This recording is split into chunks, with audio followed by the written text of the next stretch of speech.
O meu sócio faleceu, e agora? Eu vou ter que aceitar o herdeiro dele dentro da sociedade, eu vou ter que resolver a sociedade, dissolver ela, encerrá-la, ou mesmo eu vou ter que pagar alguma coisa para esses herdeiros ou para esse herdeiro. O que vai acontecer? Olá, eu sou Luiz Costa e nesse vídeo eu vou falar sobre o falecimento do sócio e as suas consequências. A primeira questão é: o contrato social, ele pode, inclusive deve ter uma disposição sobre a questão do falecimento do sócio. O que vai acontecer?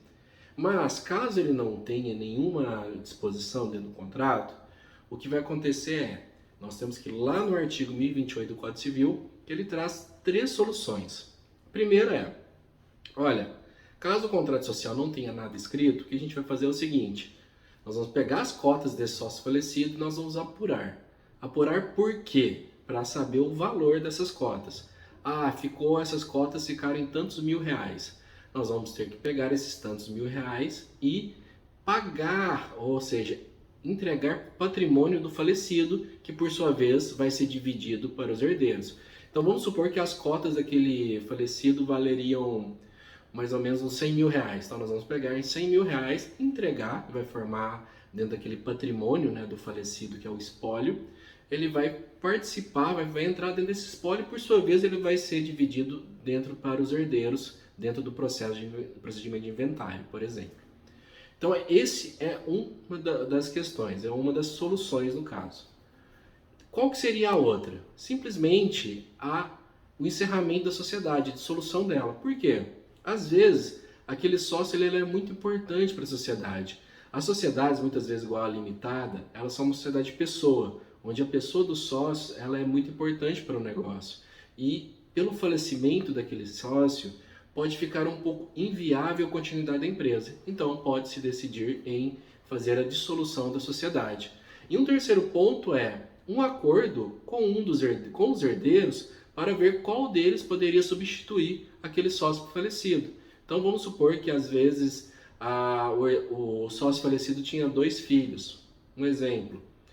Aí eles olharam e falaram, nossa, vamos tentar conversar para ver se fulano A pode entrar na sociedade ou fulano B não entra. E aí vai ter um acordo com eles. Se isso acontecer, é possível essa entrada. Qual que é o cenário ideal? Sempre trazer uma disposição, porque quando você está entrando na sociedade com uma pessoa, você tem que ter aquela visão que quem que vai continuar a sociedade? Serão nossos filhos, serão terceiros, serão outras pessoas. Então é importante ter uma disposição contratual. Mas caso não tenha, vai acontecer de irmos para o artigo 1028 do Código Civil, que traz essas três soluções. O que é preciso, independente se tem alguma coisa em relação ao falecimento ou não do sócio, ter dentro de um contrato social para que isso não gere um problema maior. Por exemplo, o 1028 ele não traz que uma das questões do falecimento do sócio não é o pagamento das cotas dele. Perfeito. Se tem essa questão, você tem que ter necessariamente no contrato social como que vai ser feito o pagamento. Qual que é o prazo para vocês pagarem, como que vai apurar essas cotas, como que vai ser o método de apuração delas, para entender o valor real das cotas naquele momento. Então, se você não tiver um método adequado e não tiver a forma de pagamento em prestações, como que vai ser isso, pode gerar um grande problema e impacto no caixa.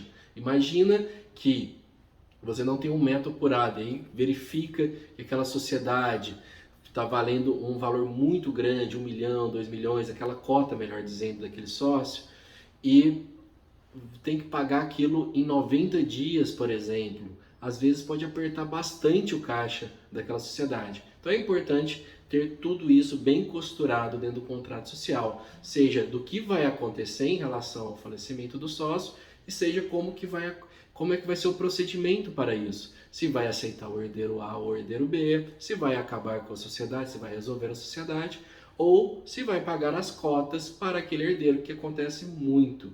E aí, se eu for pagar essas cotas para esses herdeiros, como que vai ser feito esse procedimento, quantas parcelas, como que vai ser o método de apuração para saber o real valor daquela cota. Isso é importante estar no contrato social. E também, caso vocês pensem, nossa, eu quero colocar uma disposição que eu vou aceitar sem herdeiro. Nós pensamos e o herdeiro ele vai fazer muito sentido para a minha sociedade. Seja o herdeiro do meu sócio, seja o meu herdeiro e tudo mais. Aí a pessoa vai lá e coloca dentro do contrato social, na cláusula, apenas a palavra herdeiro. E qual que é o problema disso, Luiz? Nós temos dentro do direito das sucessões alguns tipos de herdeiros, dentre eles o necessário, que é aquelas pessoas de fato, ascendente, descendente, cônjuge. Então pode ser meu filho, meu pai, meu avô, por exemplo, minha esposa. E essas pessoas elas são necessariamente meus herdeiros. Só que existe também a possibilidade de um herdeiro testamentário, que é uma pessoa que eu coloquei dentro do meu testamento e que eu gostaria de entregar alguma coisa para ela. Quando essa pessoa está como existe essa pessoa de herdeiro testamentário e eu deixo no contrato social a palavra herdeiro, não fica muito certo quem seria essa pessoa. Se é uma pessoa que seja meu filho ou meu pai, por exemplo, ou se é um terceiro que às vezes é só um amigo, um conhecido que eu entreguei. Isso pode gerar um problema para a sociedade, porque tem uma expectativa que entre fulano A, mas pode ser que B pleiteie, né, peça esse direito de ser sócio. Então tem que ter um cuidado também na redação do contrato social para não recair em algumas questões que pode gerar uma dor de cabeça lá na frente, independente que lá no fim consiga resolver ou não esse problema. Gostou desse vídeo?